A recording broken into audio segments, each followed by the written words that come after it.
श्री स्वामी समर्थ। स्वागत आहे तुम्हा सगळ्यांचं माझ्या YouTube चॅनलवरती। आजचा दिवस तुम्हा सर्वांना खूप छान सुखाचा आणि आनंदाचा जाऊ देत हीच मी स्वामींच्या चरणी प्रार्थना करते आणि आजच्या व्हिडिओला सुरुवात करते। पण त्या अगोदर तुम्ही माझ्या चॅनलवरती जर नवीन असाल तर चॅनलला सबस्क्राइब नक्की करा। त्याचबरोबर कमेंटमध्ये श्री स्वामी समर्थ लिहायला अजिबात विसरू नका। उद्या 27 नोव्हेंबर रोजी वार आहे सोमवार आणि या दिवशी आलेली आहे कार्तिकी त्रिपुरारी पौर्णिमा। कार्तिक शुक्ल पौर्णिमा म्हणजे त्रिपुरी पौर्णिमा म्हणजे त्रिपुरारी पौर्णिमेच्या दिवशी भगवान शिवांनी म्हणजे भगवान शिवशंकरांनी त्रिपुरासुराचा अंत केला होता आणि म्हणूनच ही पौर्णिमा जी आहे तर ती अतिशय महत्त्वाची आणि शुभ मानली जाते।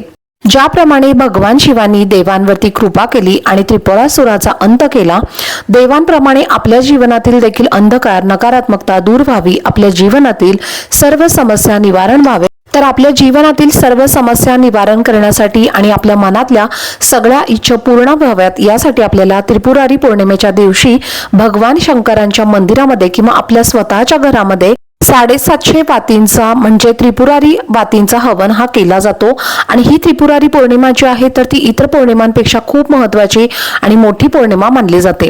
या दिवशी आपल्या जीवनातील सर्व अडचणी दूर करण्यासाठी, अंधकार दूर करण्यासाठी, नकारात्मकता दूर करण्यासाठी आणि आपल्या मनातल्या प्रत्येक इच्छा पूर्ण होण्यासाठी हा दिवस अतिशय महत्त्वाचा मानला जातो। तर पौर्णिमेच्या दिवशी आपल्याला भगवान शिवशंकरांची म्हणजे आपल्या देवघरामध्ये असलेल्या महादेवाच्या पिंडीची सुद्धा आपल्याला सेवा करायची आहे आणि आपल्या गुरूंची सुद्धा सेवा ही आपल्याला करायची आहे। त्याचप्रमाणे काही उपाय सुद्धा आपल्याला करायचे आहे। तर आजच्या व्हिडिओमध्ये तुम्हाला मी एक असाच प्रभावशाली उपाय सांगणार आहे। अन्नपूर्णा देवीला आपल्याला अशी एक वस्तू अर्पण करायची आहे, यामुळे एका रात्रीतून आपलं नशीब बदलून आयुष्यभर धनधान्य संपत्ती कमी पडणार नाही। असा हा उपाय तुम्हाला मी आजच्या व्हिडिओमध्ये सांगणार आहे। त्यामुळे व्हिडिओ हा स्किप न करता शेवटपर्यंत नक्की पहा, जेणेकरून तुमच्यापर्यंत योग्य ती माहिती पोहोचेल। तर पहा, आपल्या प्रत्येकाच्या देवघरामध्ये अन्नपूर्णा देवी ही असते। अन्नपूर्णा देवी ही एक माता पार्वतीचे स्वरूप आहे। आणि पहा, आपल्याला हा उपाय का करायचा आहे, कारण की सोमवारी ही पौर्णिमा आलेली आहे आणि सोमवारच्या दिवशी या त्रिपुरारी पौर्णिमेच्या दिवशी भगवान शंकर आणि भगवान विष्णू यांची सेवा केली जाते।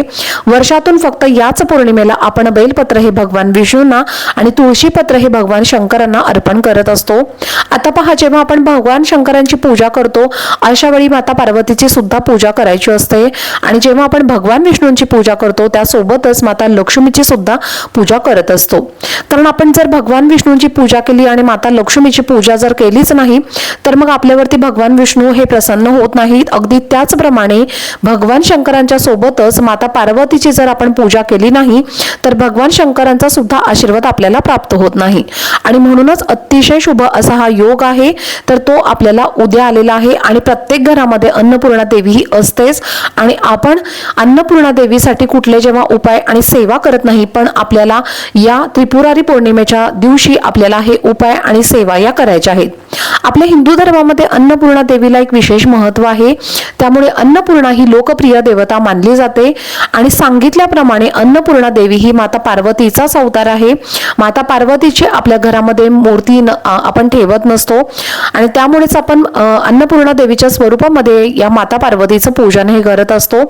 तर आपण माता पार्वतीचे म्हणजेच अन्नपूर्णा देवीची ज्या वेळेला आपण आपल्या घरामध्ये पूजा करत असतो किंवा आपण जेव्हा काही उपाय करत असतो तर त्यामुळे कधीही आपल्या घरामध्ये धनधान्य संपत्ती ऐश्वर्य हे कमी पडत नाही आणि आपल्या घरामध्ये सुख शांती समृद्धी ही कायम टिकून राहते।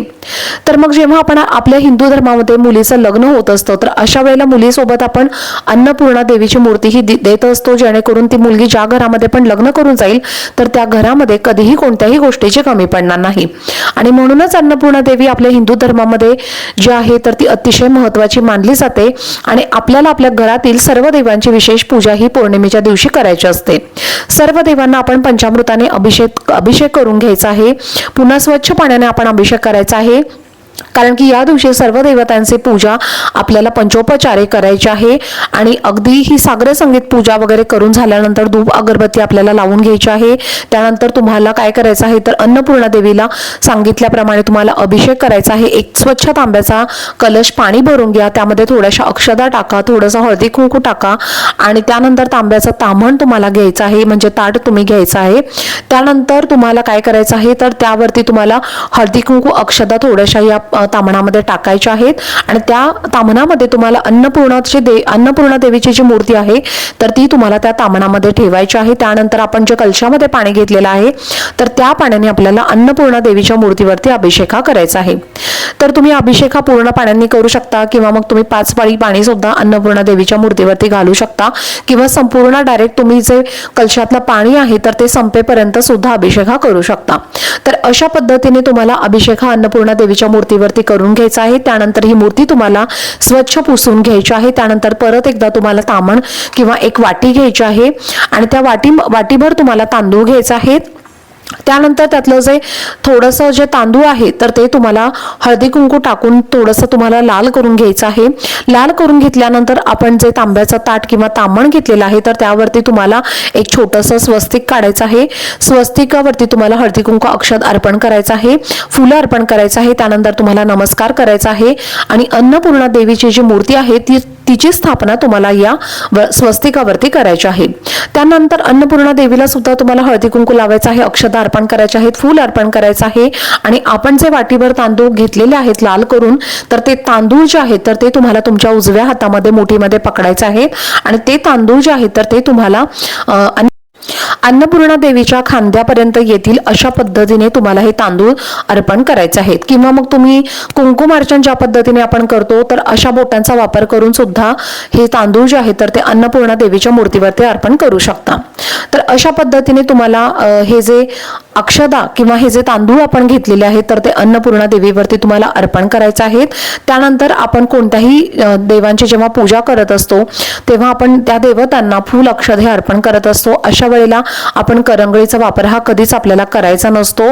त्याचप्रमाणे तांदूळ जे आहेत तर ते सुद्धा तुम्ही ज्या पद्धतीने मी तुम्हाला सांगितलं आपण ज्या पद्धतीने कुंकुमार्चन आपल्या या श्रीयंत्रावरती करत असतो किंवा कुठल्याही देवीच्या मूर्तीवरती आपण ज्याप्रमाणे कुंकुमार्चन करत असतो तर तशा पद्धतीने सुद्धा तुम्ही तांदूळ जे आहेत तर ते अन्नपूर्णा देवीच्या मूर्तीवरती अर्पण करू शकता. अन्नपूर्णा देवीच्या खांद्यापर्यंत तांदूळ येईल अशा पद्धतीने आपल्याला ते अर्पण करायचे आहेत.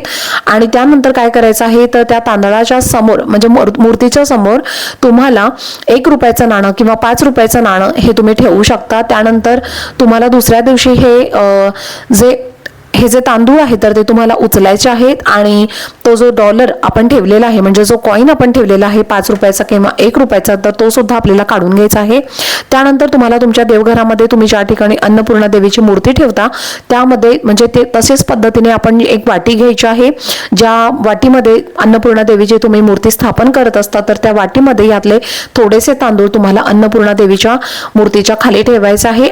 त्यानंतर यातले थोडेसे जे तांदूळ आहे तर ते तुम्हाला एखादा लाल कपडा घ्यायचा आहे आणि त्या लाल कपड्यामध्ये थोडेसे जे 21 तांदळाचे दाणे आहेत तर ते तुम्हाला बांधायचे आहेत आणि हे तांदूळ बांधून तुम्हाला तुमच्या तिजोरीमध्ये ठेवायचे आहेत किंवा जिथे पण तुम्ही तुमचे पैसे ठेवता किंवा तुमचं दुकान असेल व्यवसाय असेल तर तिथे तुम्हाला ही पोटली किंवा ही जी लाल कपड्याची जी पुडी आपण बांधलेली आहे तर ती तुम्हाला त्या ठिकाणी ठेवायची आहे. त्या पोटलीला आपल्याला हळदी कुंकू लावायचं आहे. त्यानंतर ती पोटली आपल्याला ठेवायची आहे. नंतर बाकीचे तांदूळ तुम्ही एखाद्या वेगळ्या ठिकाणी म्हणजे बरणीमध्ये सुद्धा भरून ठेवू शकता किंवा तुम्ही तुमच्या एखाद्या तांदळाच्या डब्यामध्ये सुद्धा टाकले तरीही चालतील. तर अशा पद्धतीने तुम्हाला हे ठेवायचं आहे हे तांदूळ आणि त्यामुळे काय होतं बघा आपलं घर जे आहे ते धनधान्य समृद्धी आणि पैशानी ऐश्वर्याने नेहमी भरलेलं राहतं आणि त्यामुळे जेव्हा पण आपल्या घरामध्ये काही शुभ कार्य असतं तेव्हा आपण हे जे तांदूळ आहे तर ते आपल्याला म्हणजे त्या ठिकाणी त्या शुभ कार्यासाठी वापरायचं आहे. जे लाल तांदूळ तुम्हाला मी सांगितलेले आहेत जे आपण अन्नपूर्णा देवीला अर्पण केलेले आहेत त्यातले थोडेसे तांदूळ आपल्याला बाजूला एखाद्या डब्यामध्ये किंवा एखाद्या बरणीमध्ये काढून ठेवायचं आहे. तर अशा पद्धतीने हा एक प्रभावशाली उपाय तुम्हाला उद्याच्या दिवशी नक्की आवर्जून आपल्या घरामध्ये करायचा आहे. तर चला झालेली सेवा ही मी स्वामी महाराजांच्या चरणी अर्पण करते. आजचा व्हिडिओ जर आवडला असेल तर व्हिडिओला जास्तीत जास्त लाईक शेअर आणि चॅनलला सबस्क्राईब नक्की करा. भेटूयात पुढच्या व्हिडिओमध्ये. तोपर्यंत सर्वांना श्री स्वामी समर्थ.